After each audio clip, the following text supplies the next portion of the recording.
more is that we're going to talk about some of our amazing wraps and some of the fun and different things that you can do with it for your weddings, your event, and even your everyday design work. I know a lot of you are familiar with our amazing wrap line. Let me grab some here. It's the river and ocean of diamonds that is so popular right now. It's a great enhancement for your vases, for anything really that you need that extra sparkle and that little extra shimmer to it. But we're going to show you some fun things that you can do with it, and hopefully give you some inspiration. A lot of these are kind of, real simple tricks to use, but we know that what you can do with these little simple tricks, and once you become familiar with how to work with it, then the possibilities are endless, and you can do just about anything with it. So let's see here. I've got to clear off my space a little bit. A couple of things I want to show you. What we're going to talk about first are napkin treatments. I don't know if a lot of you are offering those upsell items to your weddings and special events. I hope you are, because that's really an area where you can, it's kind of like that add-on sale. We always offer a plush animal or a balloon to our daily work. When you're selling your weddings and you're selling your special events, I hope you're offering table accessories and table accents. And one of the easiest ways to do that, and probably the most affordable way for you to offer that and for them to bring it into their event and weddings, is to offer little napkin enhancements. And you can see here I've used our River of Diamonds in the black, and I've made just the little round band, and added a couple of more little embellishments on it, added another little fringe here of the River of Diamonds in the dazzle in the silver, and then add one of our brooches to that as well, just to kind of really dress that napkin enhancement up. Here's another very simple one. It's just the band with just the brooch on it. Another item is we make these strips, and these are really fun. I use these for napkin enhancements, but there's a lot of different applications you can use these this little curly Q idea with, and I'm going to go ahead and show you how I created this. You can do this in wide widths. You can wrap this around vases. You can wrap it around poles or columns or topiaries. It's just kind of a fun little enhancement using two different colors, or you could do the same color. Here's one that I've done where I've done the dazzle on the back, and then I've used the popular burlap. It's a great way for us to spruce up that burlap that we're all probably getting kind of tired of seeing and tired of using, but just because we've got a natural organic material on one side doesn't mean we can't throw in that unexpected sparkle on the other side. And this, again, this could be just wrapped around this way. This was actually meant to be twisted, and then I've added the brooch on there. And I'm going to go ahead and show you this technique of how to bond the two different colors or the two different fabrics or materials together and have the ability to twist it and so that it holds its shape. So what I'm going to do is I'm going to go ahead and lower my camera so you can see what I'm doing. We're going to start off with the blue River of Diamonds, and what you want to kind of do is just kind of predetermine the length that you want it to be overall. Now on this one I want to add some fringe on both ends just to give it another little element of surprise and excitement, and I want to make sure it's going to be able to twist all the way around the napkin and still have 2 to 3 inches on both sides, so that you can really, it's going to be more of a substantial type of a napkin treatment. So in order to do that, I just kind of play with it at first and see where I need it to be. So if I want a couple twists and I want some fringe, I know I need to make it about just over, not quite 1.5 feet, so I'm just going to go ahead and do 1.5 feet of the river and cut it. And then I'm going to take my complementing piece, and here I'm just going to do the dazzle, measure it out,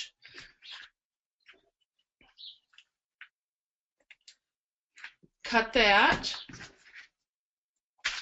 and then I want to go ahead and do my fringe now. It's easier to do the fringe on the ends before you assemble it. So I'm just going to go ahead and use my knife on the table, place it down, hold it firm, and then just pull the diamonds so that it's creating that fringe. This is a much quicker way to fringe it than if you were to try to cut it.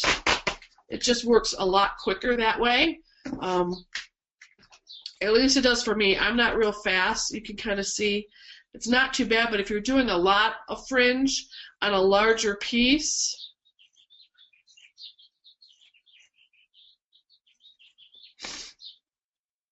so you could do it either way.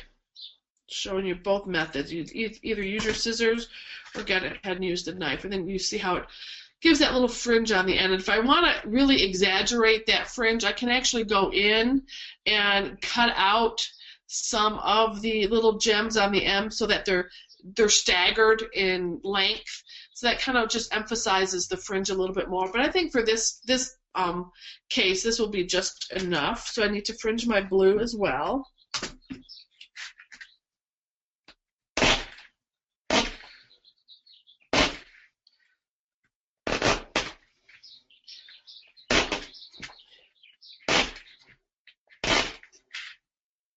Nice and fringe.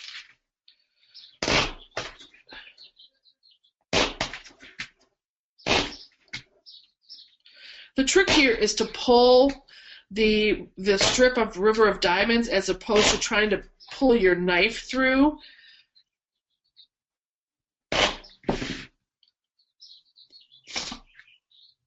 Okay, now that we have that done, I'm actually going to just lay it upside down, which double check when you're using the dazzle that you have them wrong side up. And then I'm going to take a couple of the chenille stems. Now, it doesn't have to be the metallic ones, but, excuse me, we're using kind of a reflective item anyways, so to me it just makes sense to use that on the inside as well. It just helps, it doesn't, if you used a green or a black, it might show through on some of the colors. So I usually try to pick a color of chenille that either matches or kind of disappears into the background, because this is the, if you're familiar with the River of Diamonds, it is an open weave pattern. So anything you put underneath it, depending how dark it is or how wide it is, will show through. So I just figured I have these available, and so I'm going to go ahead and use the metallic. That way, if they do show through, it's just going to sparkle and shine, and that's not a bad thing. So I took two of them, and I'm going to just kind of figure out where I need to lay them based on where my fringe starts. You can see my fringe is right here, and I don't want that to go down into the fringe. I want it to start back where it's solid.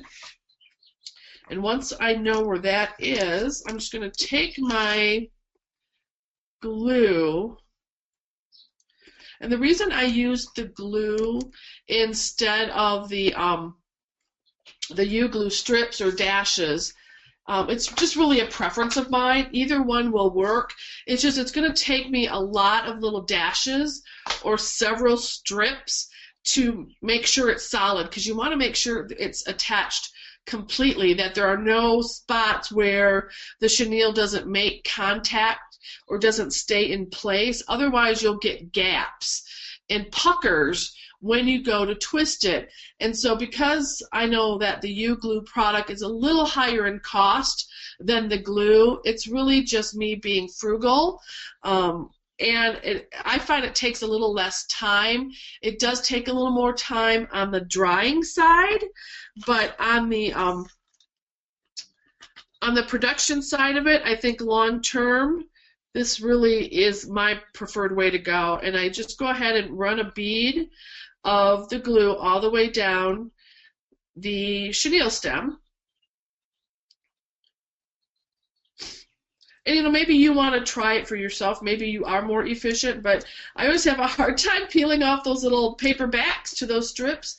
And again, you need to get them solid, so there's a lot of strips and there are a lot of dashes you'd be using. So I just think this is a little bit more efficient, and that's something we really need to be careful of when we're working on weddings and events, because we all know the biggest part of doing events and weddings is our labor. And so when we start futzing around with these little kind of projects, it deters us from wanting to offer them because, oh, that's too many times and I have to make 600 of these because there's 600 guests. If I had to do 600 of those, it would take me forever. And so then it discourages you from wanting to offer that or wanting to do it. And really, when you find a easy, efficient way to do something, it allows you to have those offerings. Now, I went ahead and that glued right on there, but didn't want to do that. Now I want to take my second one, do the same thing, run that bead of glue. It doesn't have to be a lot. I don't know if you can really see. It's not a lot of glue. It's just enough to cover. And because we're working with kind of a fuzzy texture, it does have a texture to it. We've learned from past webinars that the glue will get tacky and stick nicely on things that have textures, as opposed to something like a metal surface that is flat. So this sticks really easily. So you don't want to overglue it. Another reason you don't want to overglue it is because the glue will run through the River of Diamonds because it is a mesh. So we don't want a lot of that coming through. See that? You can't hardly even see it, that it's under there. But then when you flip it over, you can see that it's there.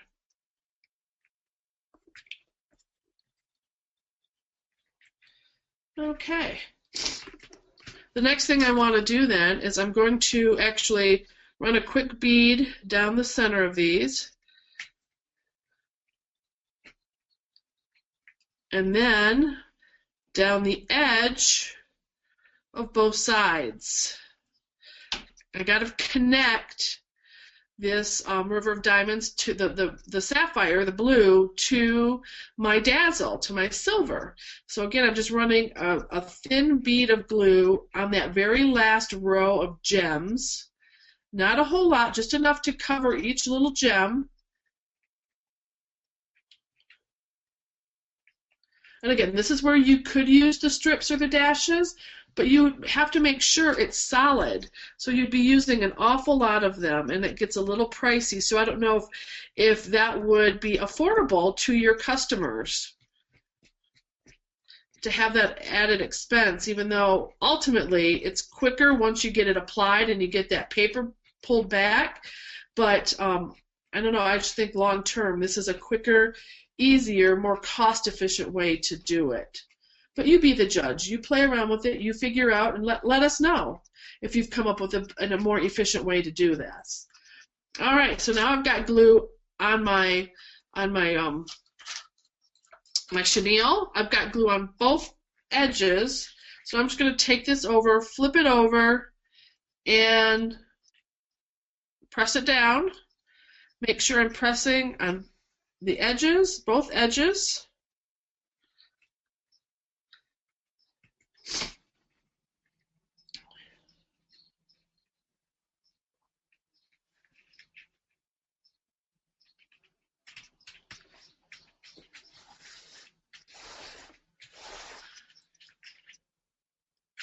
And basically, there you have it. It's all done, ready to go.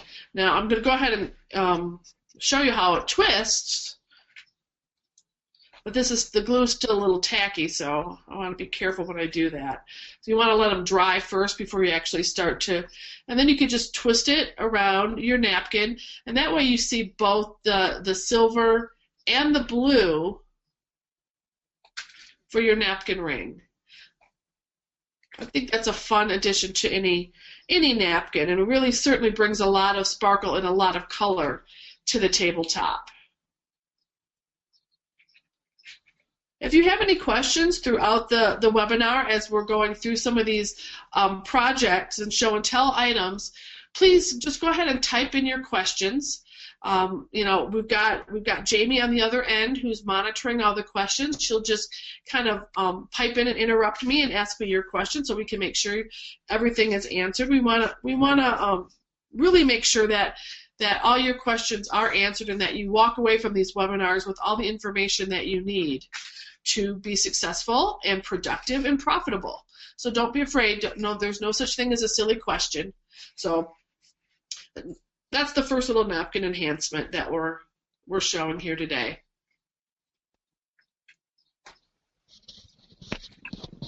Susie? Yes, Jamie? Does this work well without the chenille as a napkin twist? It will not twist if you do not put some kind of a wire in the center of it. It will just be flimsy, just like a ribbon. I can show you just by putting two pieces together.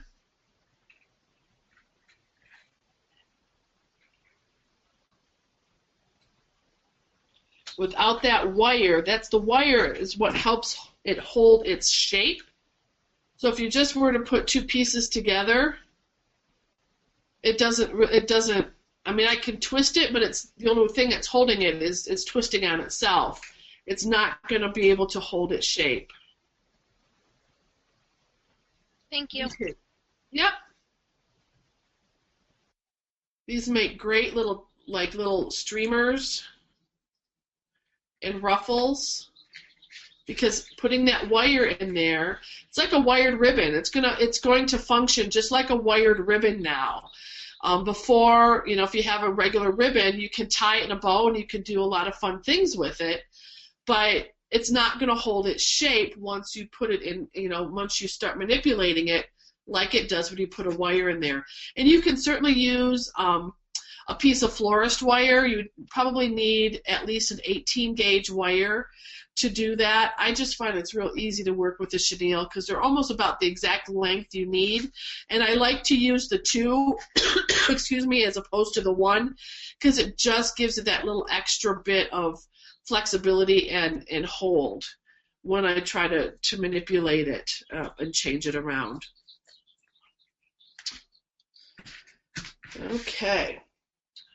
Another thing that we like to do, another enhancement for the napkins, let's see here. It's kind of similar to the sample here that I showed you, but I'm going to show you a way to do the napkin enhancements where they become like the little token keepsake for everybody. We're actually going to start off using one of our personality clips. You could also use our design disc. It has the magnet on it, but this has the little clip. And that allows you to stick it to just about anything, really. It just attaches. It's really what it is. It's just one of those shoe clips that we used to have. We used to wear these a lot back in the 80s. I'm dating myself now, but you just would have a little bow or a little button or gem that you would attach to the front of your shoe. Well, we've put that disc on it, so now it becomes a great accessory that can be used anywhere, but we're going to use it on the napkin. So again, we're going to take, let me see, let's do this one in gold.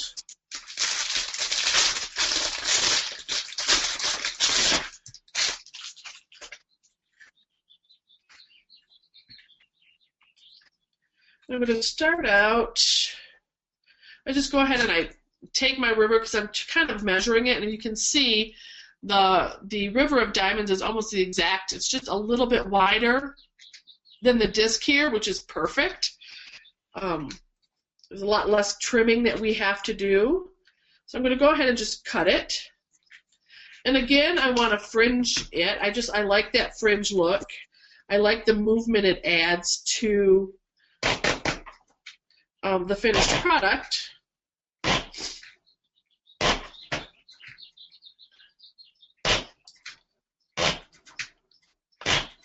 So I've got it fringed. I'm going to I want to make sure my rosette is, or my disc is attached completely to that little clip. So I'm just going to unravel that ribbon rosette. Make sure it's tied on there really tight. Maybe go ahead and give it one more little tie. You've seen me do this a million times. And I keep doing it because that's how important it is to make sure your mechanics are good. Then I don't need the rest of these little ribbon streamers, so I'm going to go ahead and cut those off. I don't cut them completely off. You can see there's maybe eighth or a quarter of an inch left on there. I just want to make sure that it doesn't come untied. This is a satin ribbon and it's slippery, and you know sometimes knots come untied. So I leave a little bit on there, so when I apply my glue over the top of it, then I know that that knot is not going to come undone, and I won't have to worry about the clip coming off. Just apply a solid, not overly heavy amount of the glue onto the surface of the disc. And certainly you can go ahead and use one of your U-glue strips or dashes if you want to do that. Again, I just like the security of the glue, and because this is not, even though this is a flat surface, it's got that bump in the center where the ribbon was, I just want to make sure that it's not going to come apart. So, you know, I always err on the side of, you know, of making sure my mechanics are going to be nice and sound. And also, I want to make these affordable, and I can do a lot more out of one tube of glue than I can with the strips, because the strips are considerably higher in cost than the glue is. So this is my starting point. Now I'm going to come with another, let's see, let's change up the color here. We'll do the silver, gold and silver. It's actually a great color combination that we're seeing a lot of in design and fashion, with that mix of gold and silver. Also, those champagne colors are still real popular. So this time I just went and cut the little dovetail. I just want to give it a little different design. I don't want it just to be boring with the flat cut. So, you know, I'm kind of just coming up with some fun different ways to cut it. And let's see. Apply a little bit of the glue here.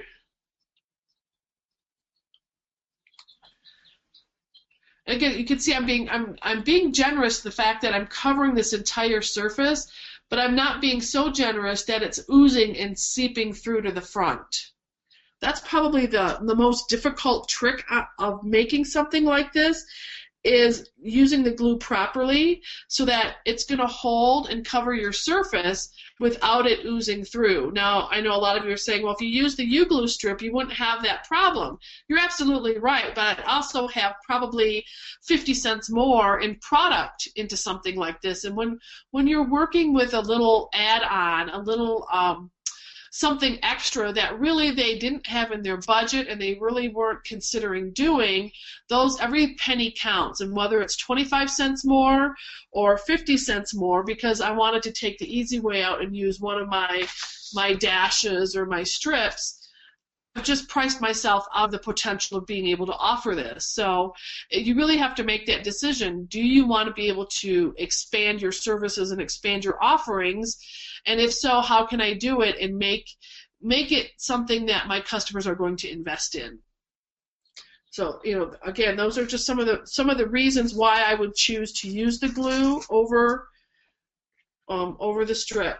Now what we're going to do at this point, I've got the little fringe coming down. I've also got my little flag coming off to the side. Now we're going to just add a couple blossoms to that. And I'm going to go ahead and use a couple dendrobium orchids. You could certainly do this with alstroemeria. You could do sweetheart roses. You can even do just maybe a piece of foliage, an interesting piece of foliage, or some berries. Again, remembering, of course I'm using permanent botanicals for my samples, but if you are using fresh, you want to make sure to cover up that cut where you cut the blossom from the stem to help it seal in the moisture and to help the flower, you know, last a little bit longer. It might give you another day or so of longevity onto your blossoms that you're using. And you want to make sure you cover that entire stem, and then you get a little bit down, actually onto the body of the flower, into the petals. And then we're going to go ahead and place those in the center. I'm going to push it down, pull it back up, put it back down. I do that because I want a little residue of glue to be on where I want it to eventually rest, because glue attaches to glue easier. Do the same thing here. I'm just going to hold these in place for a moment so to make sure they set properly.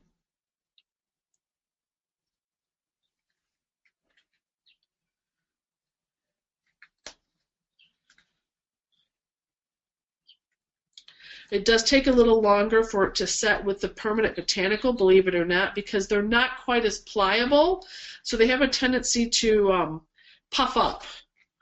So if you see me struggling, that's because I'm using the permanent botanical as opposed to the fresh, which are a little bit flatter in the back.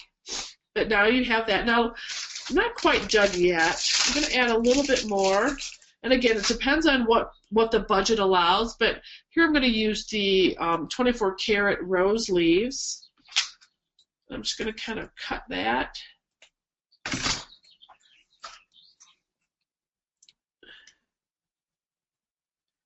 Apply some of the glue to the back. I'm actually making sure that glue goes out onto both leaves and down the spine or the stem of that leaf.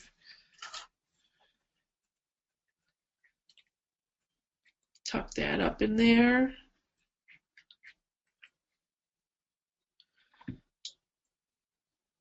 Cut off, I have a little sharp edge there. I don't want that to be there.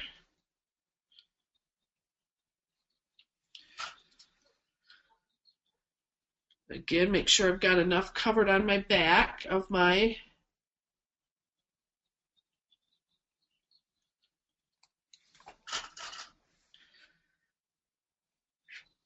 let's see. I'm going to put that kind of inside the flowers. I want a little bit of that to come up into the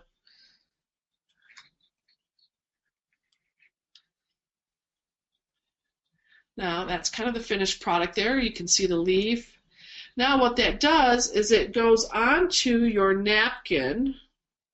And I should have had a napkin here. Can't believe I don't have a napkin. You attach that to your napkin, but then what it also becomes, once they sit down and it's time to eat and they need their napkin and they remove their little napkin accent, they can actually put it on and wear it. It becomes a corsage for them, or a boutonniere, because it's little enough, it's petite enough. It becomes something that now that they can wear for the rest of the night. So everybody at the party or at the wedding will have a little flower to wear and to take home and to remember the evening.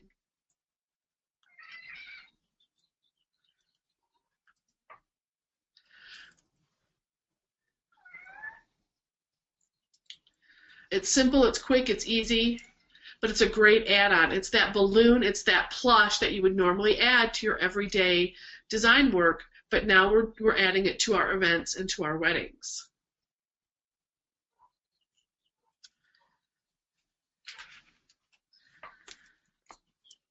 You could easily do the same thing with one of our bracelets, our Magic Moments bracelets, which is actually made out of an elastic form of our amazing wraps. They come in a couple different colors, and then you could make the corsage, or you could just make it very similar to what we did here, attach this right over, and then that becomes your napkin ring. Susie? Yes. Can you show the back of the design?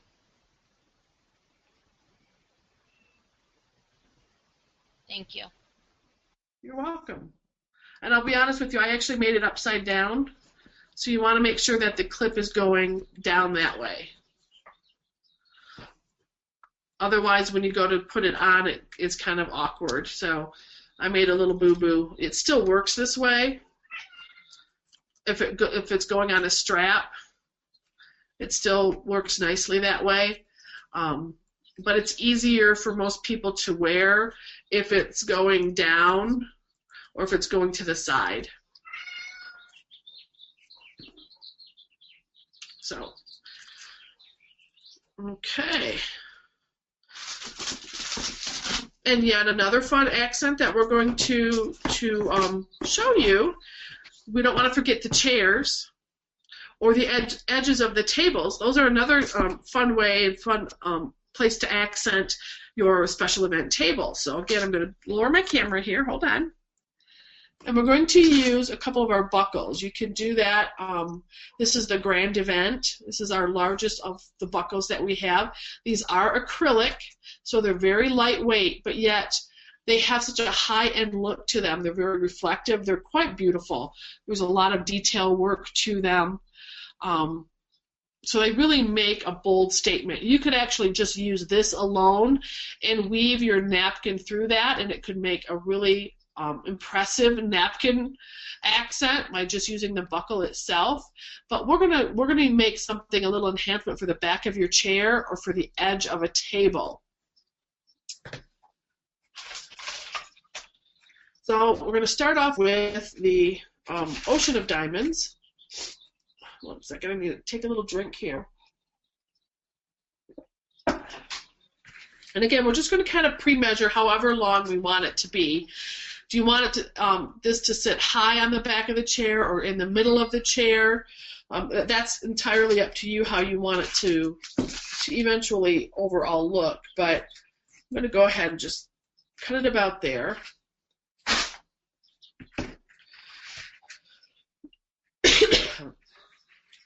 I'm actually going to weave this through. And it's okay that it has that kind of puckered look because actually that gives it some texture. And that would give it that same look if it were a ribbon anyway. So go ahead and just put it on there and have it come through a little bit.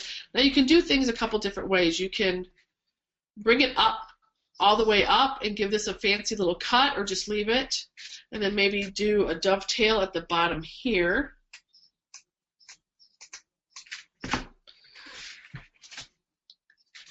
So we have this look here. Now what I'm going to do, once I have all my little puckers how I want them to be, kind of want it to be even because I am going to secure this down in there. So I want the overall effect. Now I don't want to take too much time and get too perfect on this because I think that's a lot of times where we get lost in the details. Of course, the details are very, very important. Don't get me wrong on that. I strongly believe the details in special events and weddings are extremely important. But that's not to say that we should spend 20 minutes trying to make our pucker exactly perfect and exactly the same on every one. Really, you want the effect. And when you get this into a large room, it's really an overall, a big picture view that the guests who are walking into that room see. They don't necessarily see all those little tiny minute details at first sight. It's when you get to the tabletop that you kind of want to make sure things are consistent, but not that every little pucker in your buckle is exactly the same. So I've got that kind of how I want it and where I want it to be. Then I'm going to come in with just a few little of the dashes.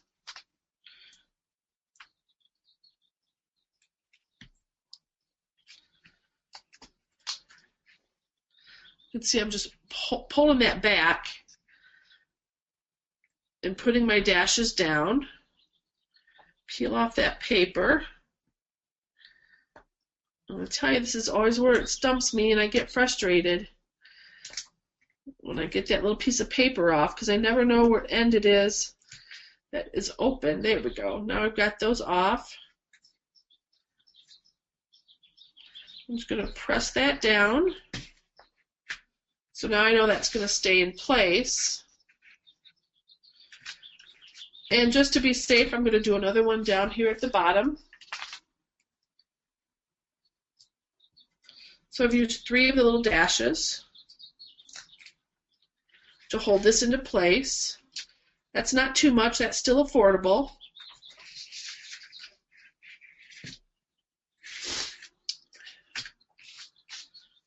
Then I'm going to take one of our magic magnets. Now you could do this with the clip as well. Certainly could do that. And you could clip it to the back of the chair.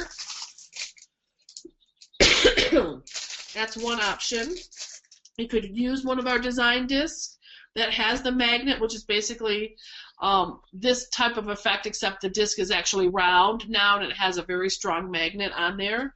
Or you can use the magic magnets. I like these because it has the 3 magnets. So I know that when every chair gets set, and these are on the back of every single chair, you know it kind of gets to be a little tight to walk through that ballroom, especially when everyone's seated at the tables and you've got your servers walking through the room trying to serve everybody. I want to make sure that these are not going to fall off. And because these have 3 very strong magnets, I know this isn't going to fall off, that this is going to hold through the standard chair cover. So that's why I prefer the magic magnets as opposed to the clip, which if you don't get enough fabric and you don't get it in the right fold, could easily just brush off if somebody gets it, caught on their hip. So this buckle here has this nice bar already provided for me. It's actually almost the exact same length. Now I could do it a couple different ways. Again, I could use the strips to go ahead and attach it on there. And I'm sure I would be just fine, but again, I want to make sure, so I'm going to go ahead and use my glue. Now, I would say if you want to be able to change these out and redo them, maybe not always have this buckle for a chair back, that if it's a rental item and you want to use it sometimes for a napkin ring, you want to have that versatility in your product line, then I would say go ahead, use the dashes or a strip because it's larger. I'd probably go ahead and put a strip there. It's probably exactly the right size. Let me grab one here. But the reason I would do that is because I know I can remove the strip easier. Look at it, it's exactly perfect, the right size. I could remove that easier and not leave any residue or mark on the actual buckle. So if I want to be able to use them as a rental and I want to be able to reuse them in different ways, use the strips.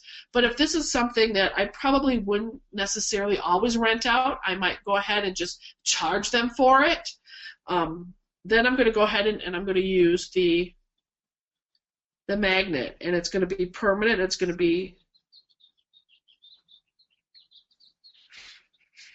and then that sticks right to that. I shouldn't have probably put that on yet. Okay, there we go. So there you have it, the magnet on the back. Then you would just go up underneath the chair cover, attach it with this other magnet strip, and you have a nice little accent to the back of a chair if they're using chair covers. It's simple, it's quick, it's easy, and it's affordable. It's a way for you to bring in these other little detailed accessories, those upsell items to your weddings and to your events. Now, if you were to use something like this, say, on the back of a Chiavari chair, where it has the rungs on the back, and they're not using an actual fabric cover, then what you would want to do, see if I can do this and show you, just to show you that there's many different applications to this. You would make this segment a little bit longer, and you would attach the other row of your magnets to the top of this, and then you would just literally flip that over the chair.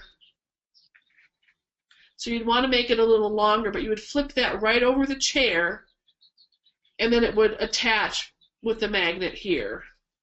Let me see if I can do that and show you. It may not, because I already have it. I know what I can do. I'll just add to it because I really want you to see how versatile this idea can be and how easy these magnets work. So I'm just gonna extend this a little bit. We're gonna pretend I didn't cut it so short. just so you have an idea how that works. This would not be what you would want to do on every single one, trust me. You'd want to cut it to the right length to begin with. But just so you have an idea, just so you can see what I'm talking about, I want to show you. See what I mean about those little strips? I just can't get them. It's just so hard for me to do that. There we go. All right.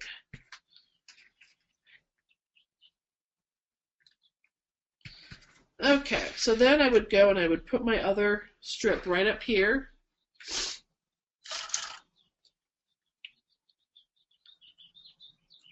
Get my glue on that again because I just want to make sure it sticks and it's not going to fall off. And I'll be honest with you, I've had a situation where it was really, really, really, really warm in a room. And sometimes that happens. If you're in a venue that doesn't necessarily have air conditioning in the summertime, or you have certain pin lighting or spot lighting. I have had, on a couple occasions, not a lot, but a couple, where only using one or two of the little dashes, it was too warm and they kind of almost let loose. They didn't hold. They popped right off because of the heat and the humidity. So I know that's not going to happen with the glue. So now you can see all you have to do then is put that over the back of the chair, and then it creates a little loop.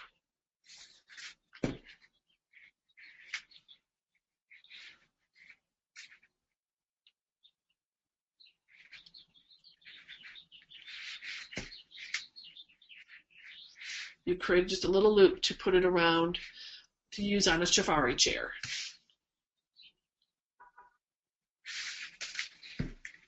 Hope that gives you a few more ideas.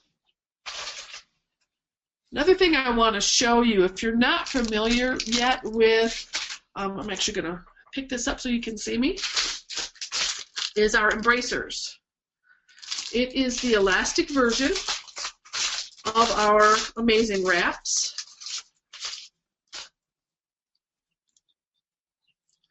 That is sewn into little bands. And there's all different, all different sizes. Let me see here. We have right here, this little size to cover your votives.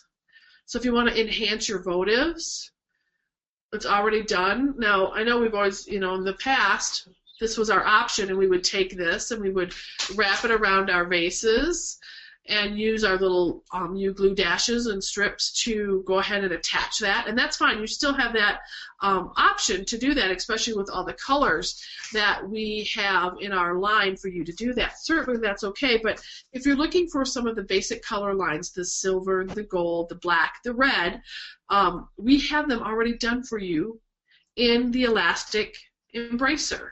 It's quick, it's easy. I'll tell you, these are a lifesaver, especially if you're doing a lot of weddings and a lot of events. This is really the way to go. They're made to go over the majority of the like 4 to 6 inch cubes, and we all know we have a lot of cubes because cubes were really big and really popular for so long. The problem with them, they're getting boring, so we have to find a new way to make them fancy, to bring them back to life, and the embracers really do that. Then, of course, we can go ahead and add our own embellishment onto the front here and get it straight so it looks nice.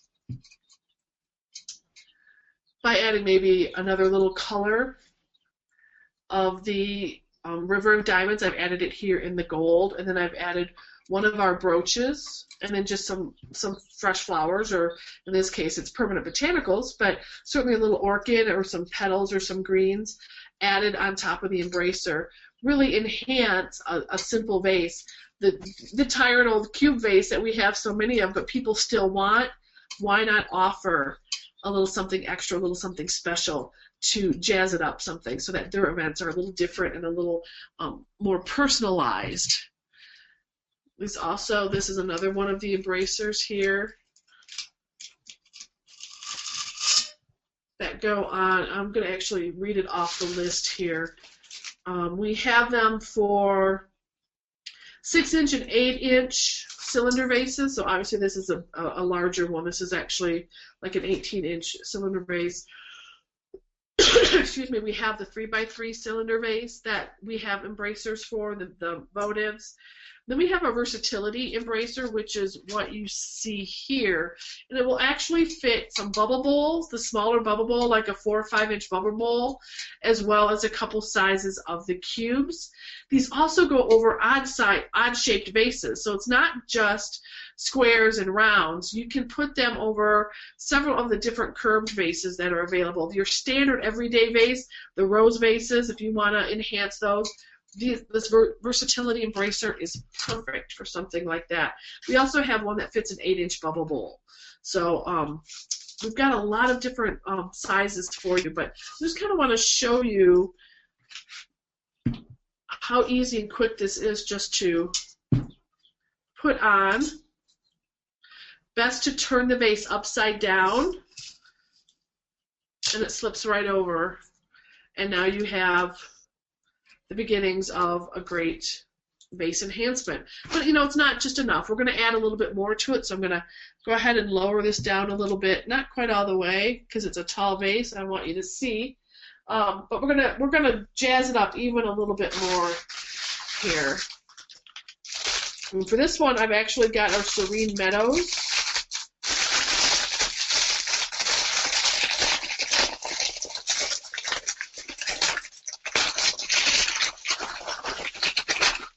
Sorry about all that noise. But the Serene Meadows is kind of a real lacy looking wrap. This is all part of our Amazing Wrap line, but it's got these just tiny little delicate flowers on it, and it's that whole lacy look that is so popular right now in wedding gowns and fabrics. And now this is where I'm going to start using the dashes and the strips, because it's a lot quicker and it's a lot easier just to add a couple strips. And I will use the strips personally. I use the strips probably more often than I use the dashes because they cover a larger amount of space faster. And I'm all about production and efficiency. So I get them on there. I make it solid. I'll go ahead and remove the paper. I don't remove the paper until I'm ready to apply it. Okay.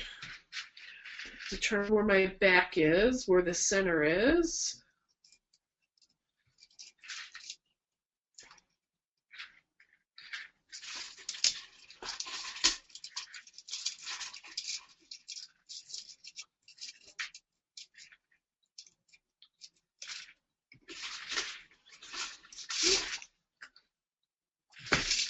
On there.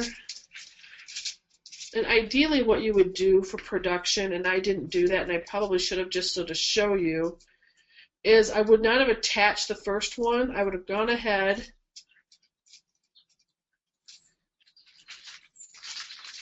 watching so I don't cut my fingers, sorry about that. I would have waited until I had them all on, or went ahead and, okay, this is what I want it to be.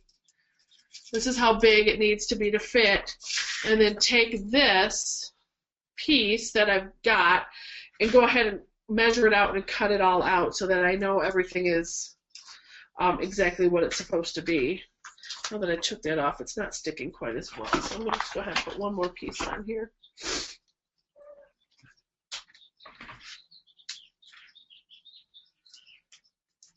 And that's something I have found. If you put something on, if you put a strip on and you take it off, it loses a little bit of its stick. So don't think that it's going to just continue to stick. If you keep removing it and resticking it, it's not meant to be restuck over and over and over again. They work best and are most secure. You can start, we're starting to get a little layer here. Another thing I like to do is really add some dimension and texture is to do a little weaving with the wraps. I'm going to just move this off to the side here. And in order to do that, let me see here. I'm going to take a little bit of the aluminum wire. Now you can use the aluminum wire or you can use some chenille. That works too. But I'm just going to wrap this around. Kind of predetermine how long I want it to be. Yeah, let's see. I really want to add some dimension and texture. So I'm going to actually take the ocean of diamonds and the gold and the river of diamonds and the silver. And I'm going to lay them on top of each other.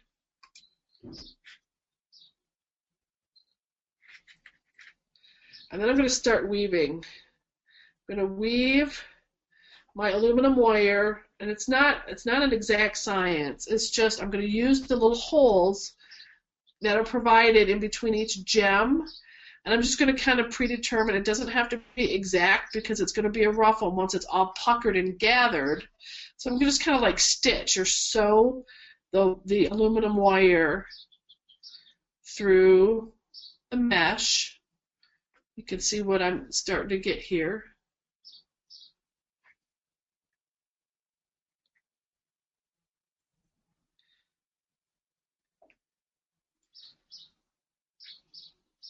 You could also use a piece of florist wire to do this.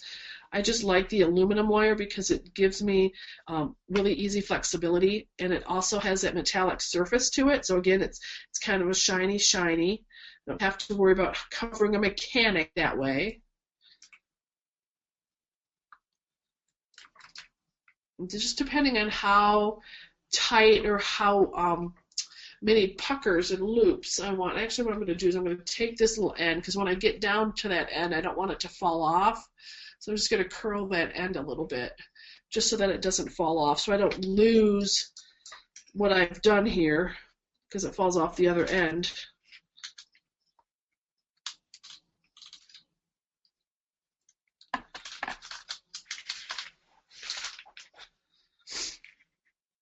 And yes, this is a little more time consuming, so would you want to do this for every table?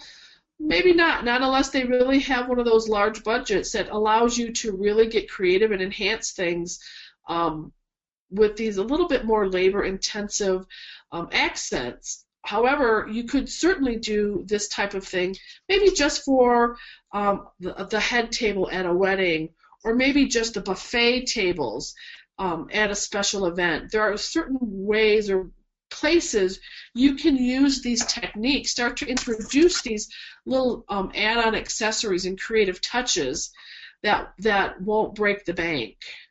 So maybe it's not on every one of the 52 tables in the room. Maybe it's just on the cocktail tables that are out in the reception area. Or maybe it's just on the head table, like I said before. I never was good at sewing or knitting, so I'm struggling more than what I've actually seen other people who are really good at that. So although it may seem like I'm all thumbs, this really is an easy technique. Trust me, or I wouldn't be showing it to you. Excuse me.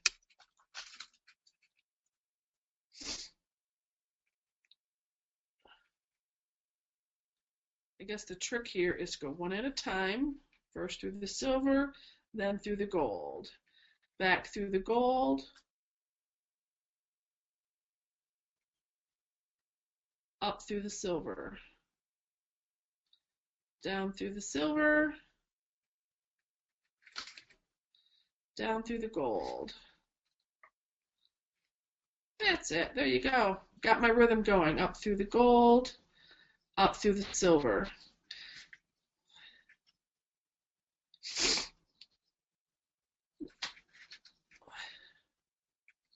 And just keep on weaving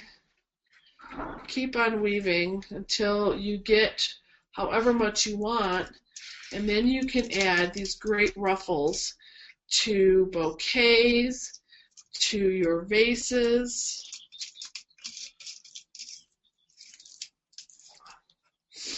Oh, there we go. To the top of your vase.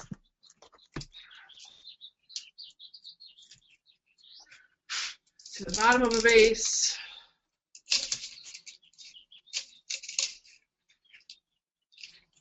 You could have them cascading down a vase. I really need like a whole camera crew here to help me do this. You can see if you had those really giant, like the 36-inch large cylinder vases, what a dramatic effect that would create to have this kind of ruffle twirl and spiral around your vase. That way you still are seeing some of the vase through, but you have this texture and this element that I just think would like really, really enhance any buffet table or head table, any place you really are trying to make a dramatic statement. This is also a great treatment to, I'm kind of losing it here. Let me make sure I don't. When you have this ruffle, I'm just going to go ahead and cut this off just because it's getting cumbersome and in my way of being able to show you the different techniques. And I know you all are creative enough that you're probably thinking of 100 different ways you can use this technique. You can take something like this, wrap it around your bouquets, create a really pretty finishing touch to your bouquets. You could actually wrap them through your bouquets, do a two-sided ruffle to add some really unique texture into a bouquet. I could see this where you're doing groupings of flowers, and in between the groupings you have these ruffles. So a lot of different ways you can use the little ruffle effect on the wrap. Just create that little ruffle. Okay, do we have any questions before we move on to our marketing segment? Any ideas you want to share of how you've used some of our amazing wraps? I have a question for you, Susie. Okay. How would you attach the ruffle to the vase? Oh. Let me bring it back over here. What did I just do with it? Now, what you could do if you're using the aluminum wire, and say you were going to do that spiral effect like I had mentioned, let me get this back to where you could do one or two things. You can literally just pinch go ahead and finish it off so you have that little, like a little curl at the end here, so it's not going to come off, and then you can literally just take the aluminum wire, pinch it over the top of your vase, go ahead and do your spiral around it. And again, I've unraveled it. And then you can wrap it around itself, or just go ahead and finish it off and take a little bit of a U-glue dash and just attach it to the bottom. However you're trying, if you want to do the spiral, or if you're doing it around the top, you could just put that on the top. A couple little U-glue dashes to hold it into place. That's really what I would recommend and what I have done in the past. So that's another reason why the aluminum wire works so well, because you can actually just put it right over the edge of your vase and then wrap it around itself on the bottom. Okay, any other questions? Nope, no other questions. Okay. Well, normally Dan Fisher does the marketing sessions, but right now Dan is in China looking for some amazing new products to bring into our line. So he's not, excuse me, going to be able to join us today, but I'm going to take over and also do the marketing segment, and we're going to kind of talk about just where do we go? How do we start? How do we get into the event industry? We know it's a big industry that's kind of taking over the floral industry. We have a lot of retail florists who are actually closing down their retail sides of their business and going strictly into weddings and events. So we're going to talk a little bit about, where do we go? How do we get started? What do we do? What steps do I need to take if I want to increase my wedding in event business? So Jamie's going to help me get started here so I can get my PowerPoint up.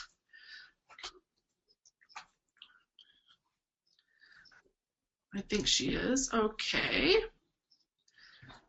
So let me see here. If I do this and I do this, oops, that's not going to work.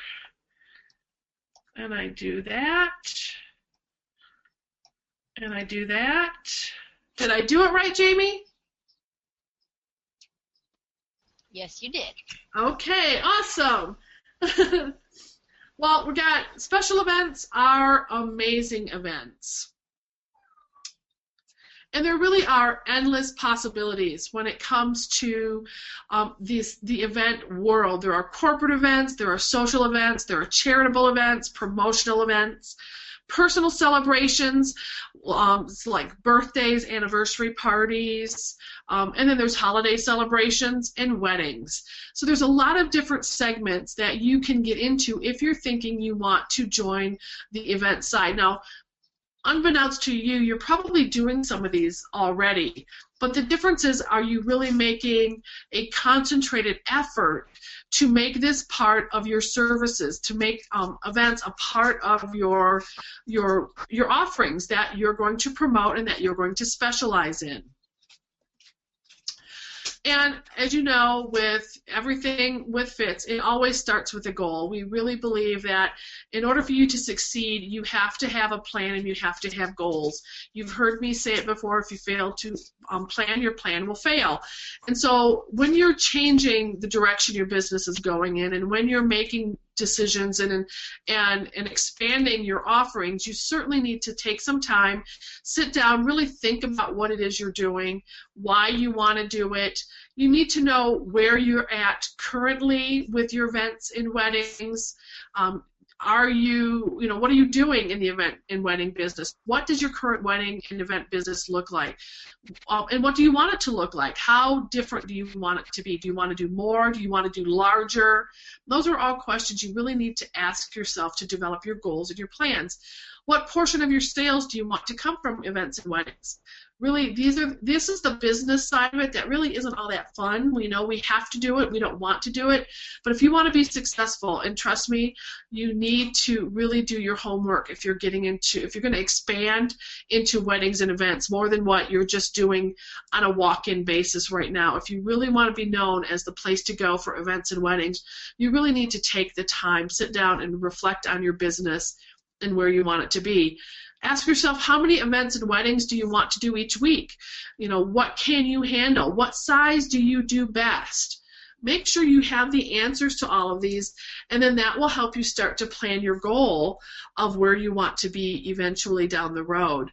Then once you have that, you can create your plan.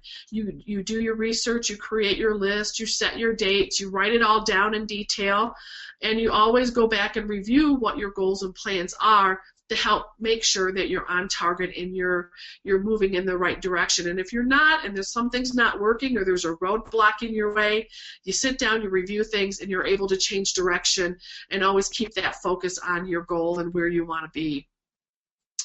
What do we offer? What is there? What's different about being a retail florist who does big parties once in a while to actually being an event provider?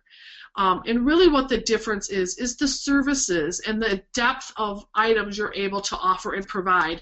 Now, it doesn't necessarily mean that you're always going to own those items, but it means that you're going to be able to know where to go so that when the client comes to you, they know that you can talk about the flowers. You can talk about all the rental items, chairs, tables, serviceware, plates, cups, glasses, forks, knives, spoons, all that items, linens, napkins, table covering, banquet table coverings, consulting services, and just plain services.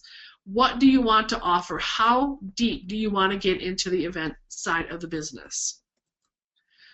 What do I need to consider to make those decisions? You need to consider the space you have available or the space that you have available to grow into. If you are maxed out on your space right now in your flower shop, if you don't have more space available or you don't have a way to get more space, then maybe you want to consider, okay, I'm going to have to move, or I'm going to have to rent the place next to me, or I'm going to have to find a place that I can rent in an affordable way in order to do these larger events. Because if you're maxed out already and you start taking on big events with large pieces and lots of inventory, you may be doing yourself more harm than good by if you were to have that space available. So look at your space. Can it be redesigned? Can it be functioned so that you're able to take on this additional workload and this additional responsibility of space? Because you're going to have people bringing things into you that you're going to have to be able to store. You're going to need more space for larger props and containers. So look at your space and really evaluate if that will allow you to move into the area you want to move into right now. What does your staff look like? Do you have enough staff who can handle an additional 2 or 3 weddings every weekend, maybe 1 or 2 large events every month, whatever your goal is? Do you have the staff available? Can your current staff, whether it be full-time or part-time people, work within what your goal is?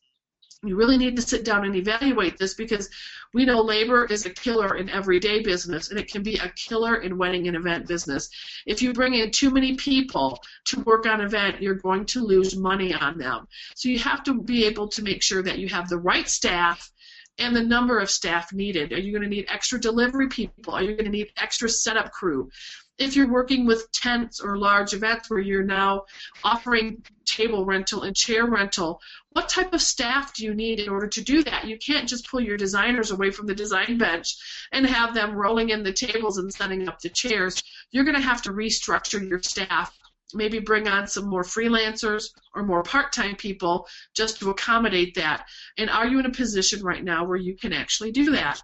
Another thing to consider is investment. What is it going to take, not only financially but also in your time, in order to move into the event segment? Are you going to need to purchase more space? Are you going to need to purchase more prop items and rental items? Are you going to expand? If you're going to do linens and you're going to do tables and you're going to do chairs, then certainly there's a financial commitment to that.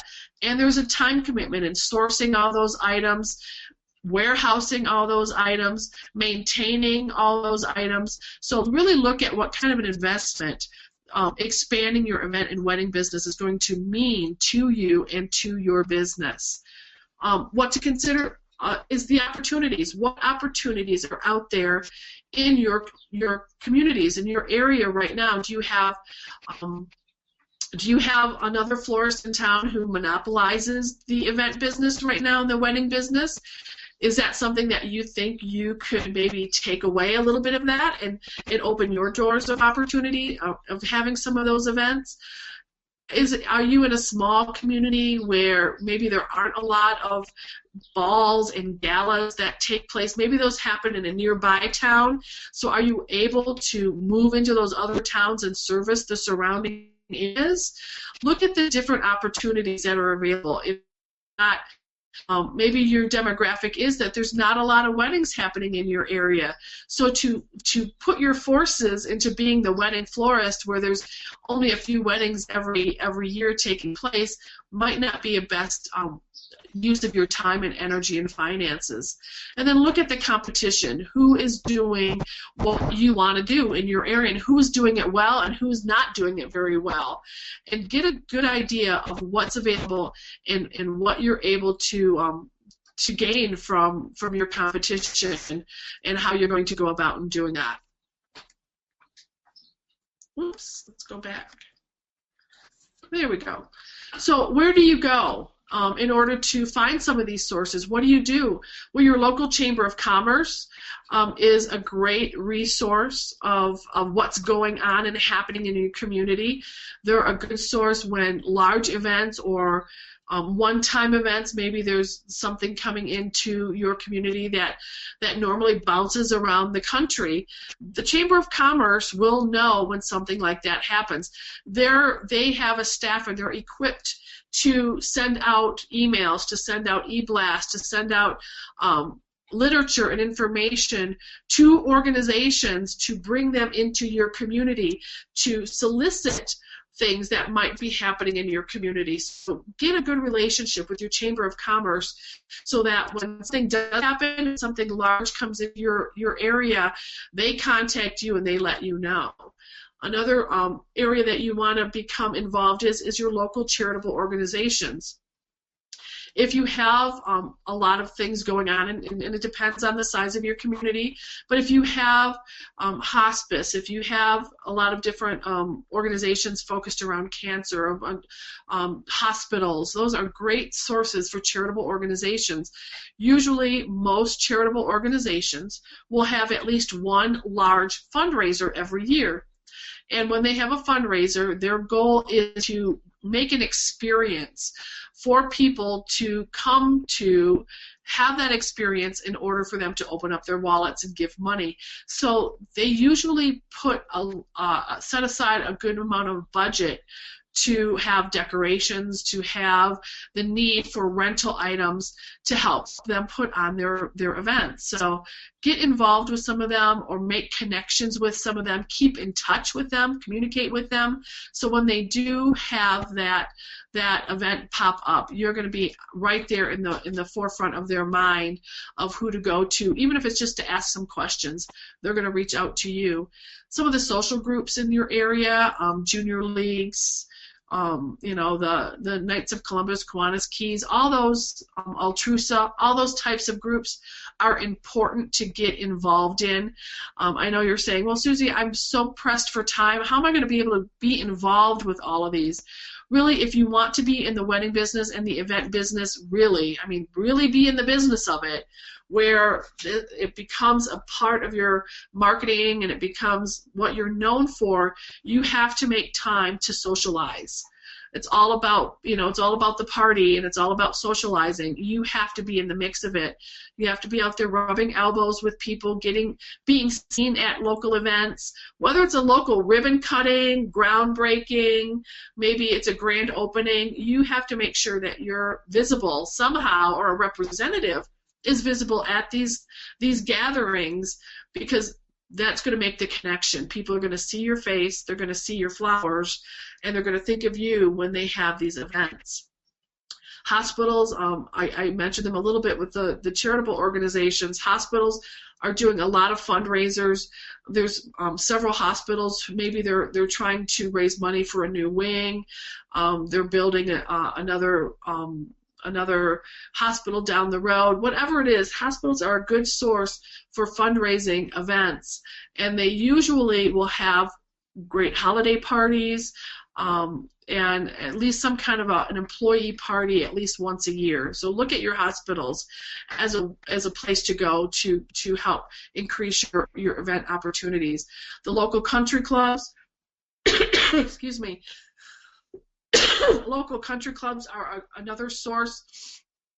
One, because a lot of events are held at country clubs, but also, two, because the members of the country clubs are the ones that are involved in the communities. They're the ones who are putting on all the galas and the balls and the parties. So the doctors, the lawyers' wives, these are the people who are volunteering their time and are normally sit on the committees who select the florists, select the rental companies for these galas. So you want to make sure that you're visible at these country clubs. If not, join one. If you have the ability to do that, it's an expense. I understand that, but again, that goes back to what's the investment that you're going to need to break into the event and wedding business and make it a business, not just one of those things that comes along with owning a flower shop. Your hotels, that's where people go, especially if you have large hotels that have banquet facilities. A lot of these hotels will be the places that the galas and the balls are being held at. So you want to develop a relationship with the people who work in the hotels, with the catering department, the sales department at these hotels. Make your literature available to them and check in with them from time to time, meet with them from time to time so that you're developing and building those relationships. And then for your own personal growth, join some professional organizations. Join, there's NACE, which is the National Association of Catering Executives, ICES, which is the International Special Events Society, MPI, Meeting Planners International. These are the caterers, the meeting planners, the support vendors who support the caterers and the hotels. These are the organizations where they go to get refreshed. A lot of us have our local floral, our state floral associations. This is kind of the same thing. It's a group of like-minded people coming together and sharing ideas and sharing what works and what doesn't work for them and their businesses.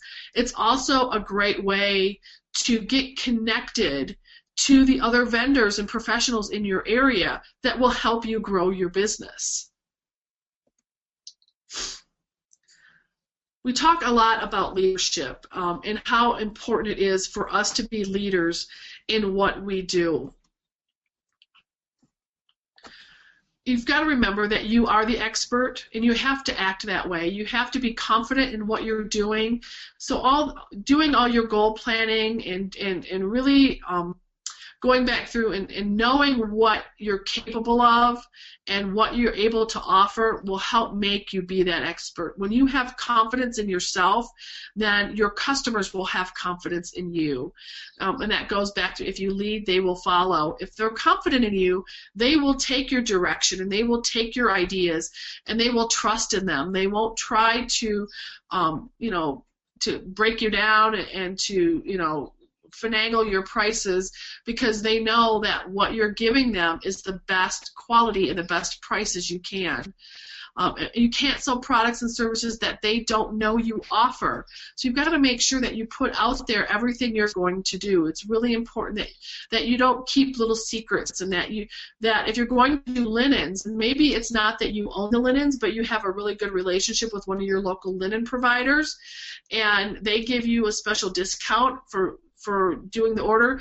Go ahead and offer the linens and then you get a little % off of what it's charged, so you're going to make a little money that way.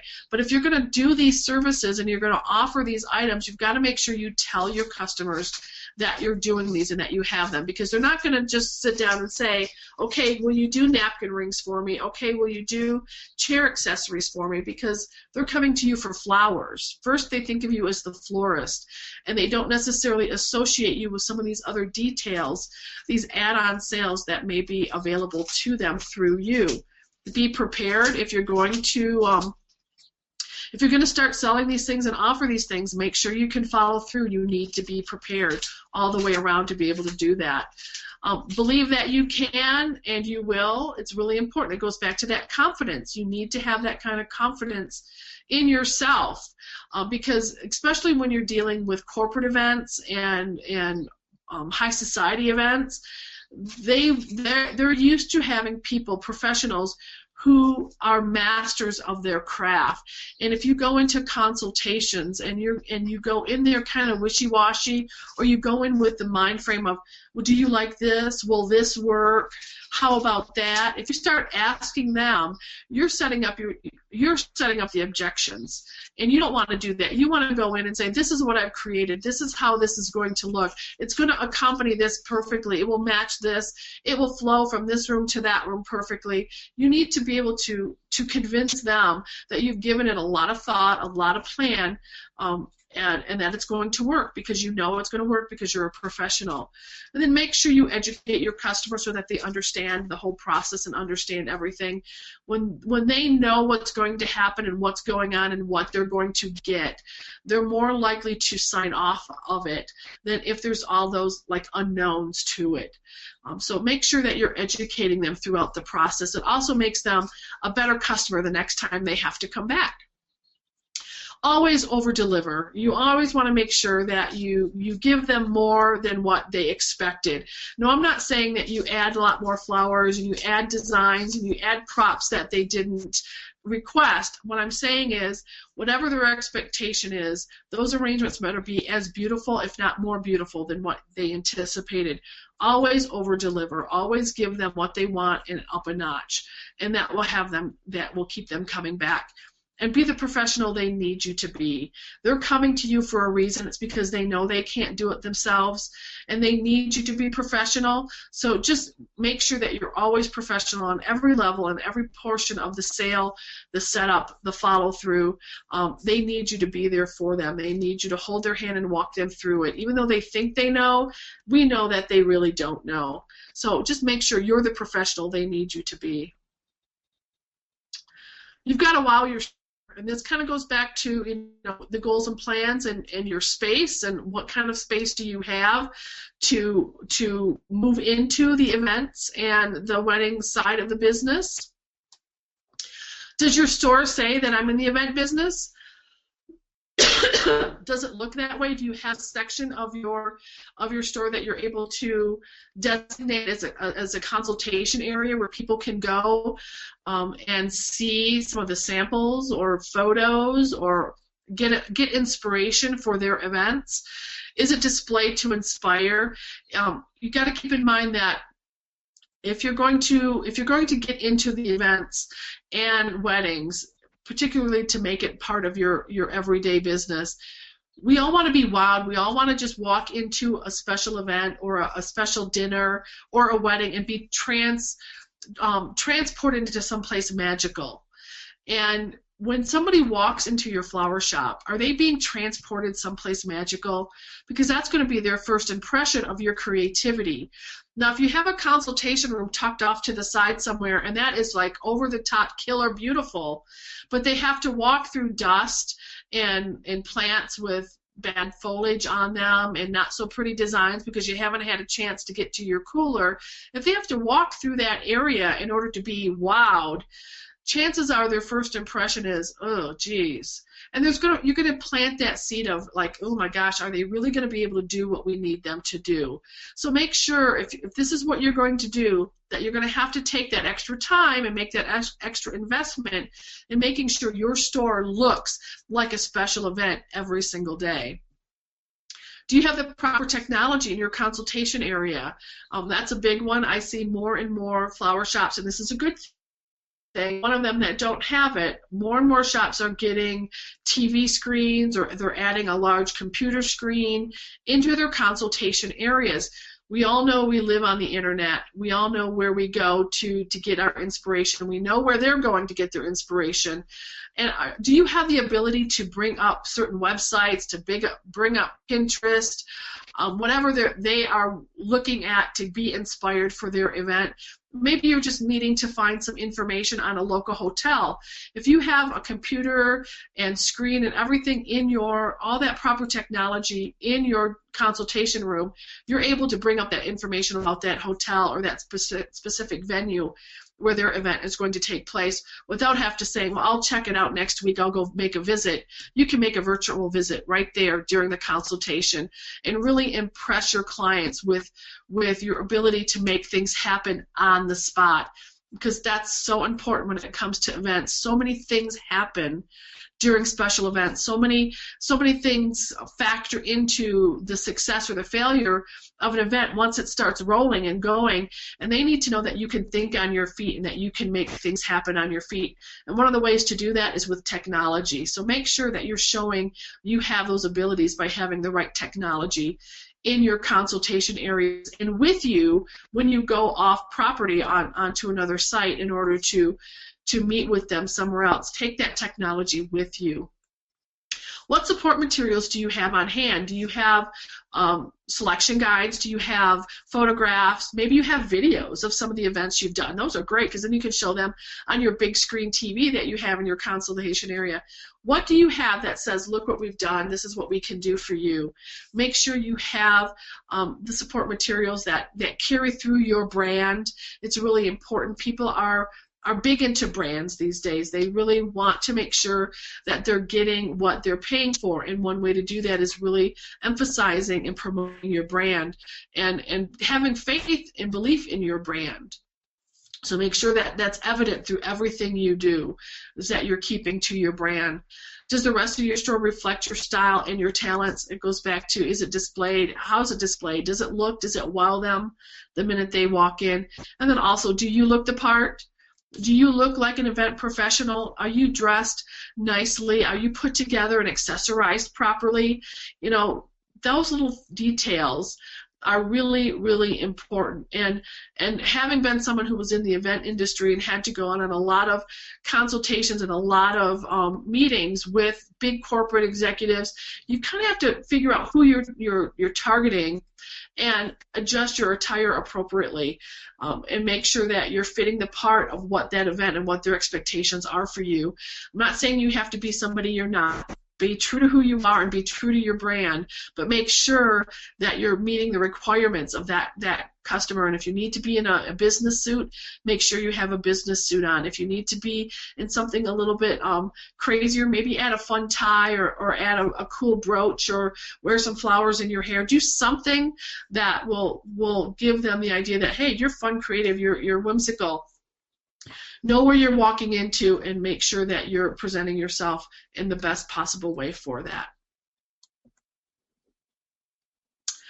You also have to build your team. You know, it takes a village to put on a special event, and you can't do it alone. You need to have a team, especially when you're first developing your event business and getting into. That's where those organizations like NACE and ISIS and MPI come into play, because these are where you're going to find your team members.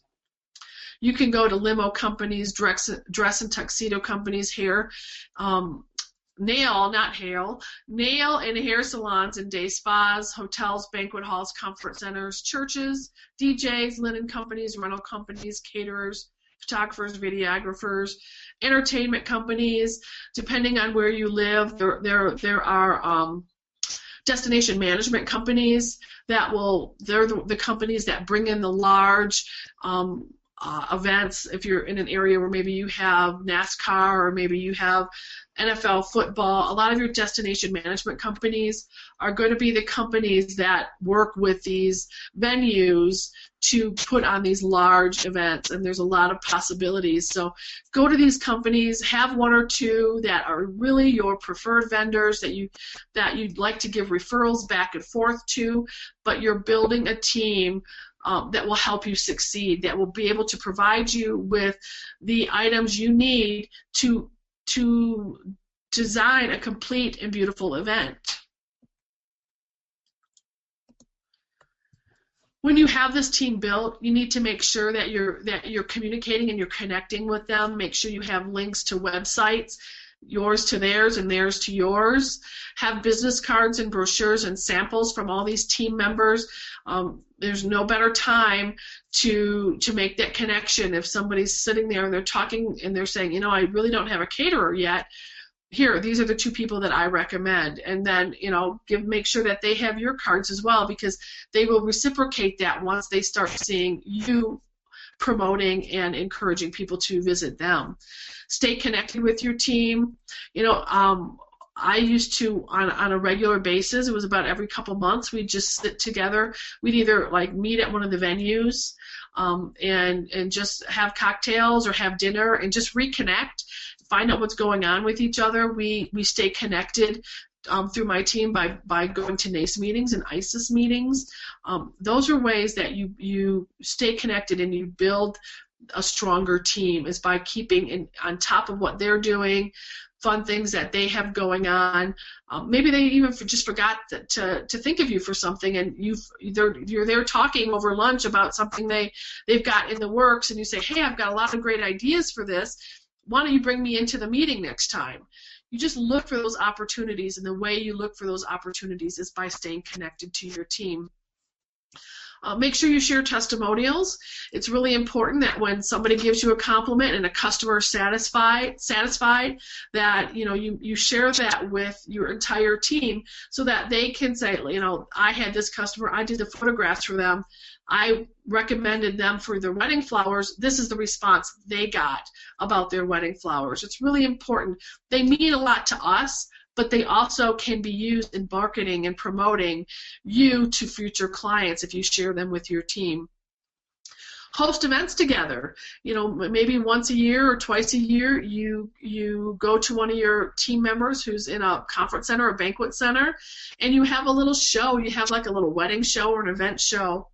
And then you contact your local chamber, you get them involved, so that people who are in charge of these social events, these charitable events that are happening in your community, you bring all them in, and you have a showcase of all the talents from your entire team, so that when they do start planning their yearly fundraiser, or when they do have their galas that they have to plan, they're thinking of you, and they already know then what you're capable of doing and what you can provide to them. Make sure you engage in social media communication. We do live on our telephones and on our computers and on our iPads and tablets and things of that nature. So make sure you're engaging in social media communication, and make sure that you cross that over to your team. It's not just about you posting on your Facebook page. It's important that you post on your team's Facebook pages. Just got done with a great event with ABC Rentals. The chairs and the tables they provided helped us make for the perfect event. It's those types of engagements, those types of back and forth communications that helps build that team. So when somebody comes to one of them for an event, they're automatically thinking that they're going to get you as part of the team. And make sure that the information that you're sharing, the business cards, the flyers, whatever it is, that your selection guides, whatever, is current, that it's not sitting there for a year or 2 years. Maybe once a year, all that should be revamped and revitalized and resent out to your team. Your website, really important. Does your website say that you're in the event business? It used to be where when somebody walked into your flower shop, that was the first impression that they made, that you made for them and on them. And that's not true anymore. Chances are, before somebody walks into your flower shop, especially for a wedding or an event, they've been to your website. So really your website is the first impression that people are making. And is it giving the right message? Is it saying and looking like you want it to look to make that first impression? Do you have a current and professional look to it? Does it have lots of information and downloads? Are you able to access your team members from it? Are you giving information on the latest trends in fashion accessories, the latest trends in lighting or table linens or chairs and serviceware? Do you have that type of information? Are you showing what's current on your website? Do you provide checklists and timelines for those planning events and weddings? Are they able to be educated and help them come to you prepared when you're having your consultation? Are they actually able to get some of that information that they can do in advance to bring to the consultation, so they know that you're that professional that they're looking for? Do you list your payment policies or some of your rental policies on there? It's okay to do it, not necessarily having to go into full detail, but maybe you just want to add a few little things, like credit cards are taken deposit is required at the time of the consultation, or non-refundable deposit, just those basic things that they're going to want to know before they walk into your store. What is that first impression you want to make? Because remember, chances are that first impression is going to be made by your website. So if your website is just a generic website that is all the same as all the flower shops in your areas, chances are you're not going to get as many events as you want or weddings as you want, because they're not going to be able to see that you're in that event and wedding business. And then we can't forget, so there's some things we just have to remember, especially when we're doing event work and we're changing the way we do business, or we're adding a line into our services, is you have to train your staff, and you have to do it often. You're going to rely heavily on your staff to keep that impression going and to make sure that your clients are serviced and happily satisfied with the event that you produced for them. So you've got to make sure that from the salespeople to the designers to the setup crew and the tear-out crew, that all your staff is trained in how you want them to act and how you want them to perform, because basically it is a performance. When you do an event and when you do a wedding, you're doing a performance. Are they doing that, and are they performing in the way that models your brand, speaks highly of yourself, says that you're professional, and that you're in the event and wedding business? Make sure you're using social media to promote your products and your services, and never, please, please, please, please, never, never, ever use social media to vent about a client or a vendor. You think it's on a private page, you think that it's just something no one's ever going to see, and you're just having a bad day and you really want to get it out that you had this bridezilla in, or you just met with the client and they want the world and they want Epcot on a carnival budget. Really, please do not go onto your Facebook pages or any of your social media and start talking about them, or talking about a vendor who maybe you didn't have a perfect experience with. It really does nothing for them but shows that you're not professional, because it's going to get out. People are going to see it.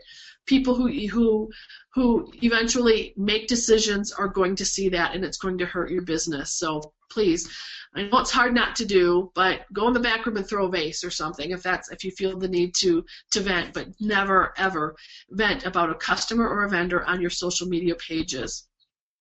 Be realistic in your offerings. It's really hard not to get caught up in the grandeur of an event, but make sure that whatever you're offering and whatever you're selling, that you're absolutely 100% able to execute. Because if you don't, you're going to fall short of their goals.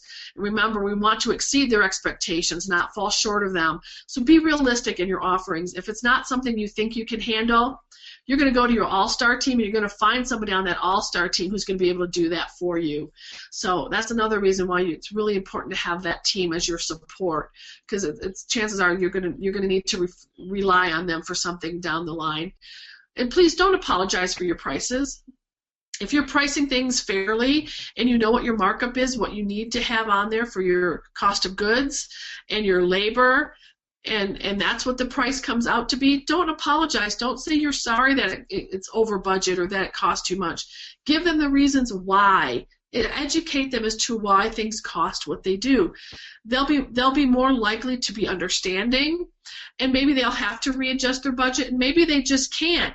Maybe they came in not really knowing what their expectations could get, and you're going to educate them and help them walk to a place where they can get the event within their budget that's still going to be beautiful, it's still going to look professional, and they're still going to come to you for it. So don't be afraid to price things fairly, price things properly, because we're not about giving our product away, but never apologize if something comes in over budget and they're kind of like taken aback by something that they thought should be $20 and really it's $120. Don't apologize for that. You're the professional. They'll believe you if it's true and it's honest and you're charging an honest price for it, and you can back that up with good education.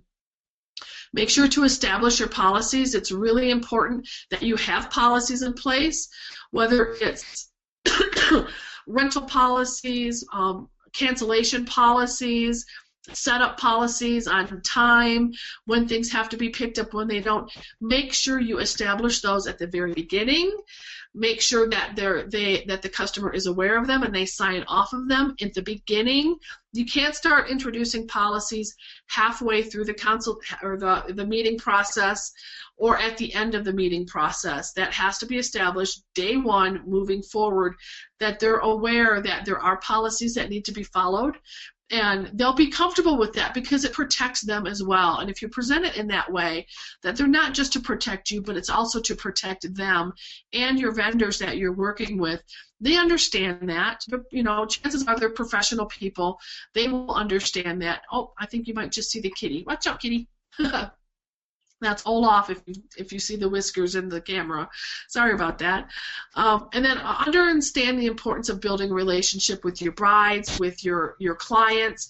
You know, everybody that comes to you and uses your services is a potential marketing, a billboard for you. If they're satisfied and they're happy and they think that they got good value, they will tell everybody about it. You may not ever hear how wonderful you did. You may never know how pleased they were, but everybody else around them will. And so make sure you understand how important it is to build that relationship, because you want that referral business to keep coming back, and you want those people to speak nicely of you, and you want them to come back next year when they're having their event again. And then, of course, last but not least, you want to enjoy yourself. You want to have fun. Being in the event business and the wedding business is like being in a flower shop on steroids. It takes you to a whole nother level. It is more stressful. You're dealing with timelines. You're dealing with fudgy brides, and you're dealing with persnickety clients, because they always want their event to be better than the next one. So you just know that going in. Make sure you enjoy and love what you do. It's going to take a lot of time. It's going to take a lot of effort, but it is a great experience once you get into it. It's a great way for you to increase your business. There's a lot of opportunities there. The one thing that we have not seen when business has gone up and down is the large events. They're still going on. They're a little bit more secretive and a little bit more hidden, but trust me, they're still happening. They're still going on. People still need to raise money. So the opportunity is theirs for you to take, but make sure that you love what you do, you're enjoying what you do, and that shows through to your clients, because if they know you love what you do, then they'll be happy as well. So that's all I have for you as far as the marketing goes. If you have any questions, now would be a good time to go ahead and type those in. Jamie can get those to me. If you come up with a question later, you certainly can call us, email us with those questions. We'll get back to you. We always do. We always answer your questions. We're here for you in a lot of ways, on our website, on our Facebook page. We just want to make sure that you have great success in your business. That's what's important to us. When you succeed, we succeed. We're just really happy to have you join us for these webinars. Anything out there, Jamie, for me? Any questions coming in? I guess not. Well, then I'm going to go ahead and sign off, say thank you for joining me. This was actually my last webinar in our series until we pick up again later in May. We're still working on what we're going to be doing in the schedule. It's going to be a little different than what we're doing currently, but look on our Facebook page and check our website out, and we'll make sure we'll get you any updated information. We do have Patience Pickner is next Tuesday. She's got 2 fabulous webinars that she's going to provide for you. So if you haven't signed up for those, please do so. I'm sure you'll enjoy her creative ideas. She's just an amazing talent, and we love to have her on our team. And if there's no other questions, thank you very much. We'll see you next time on Team Training Tuesday with Fitz Design. Thank you.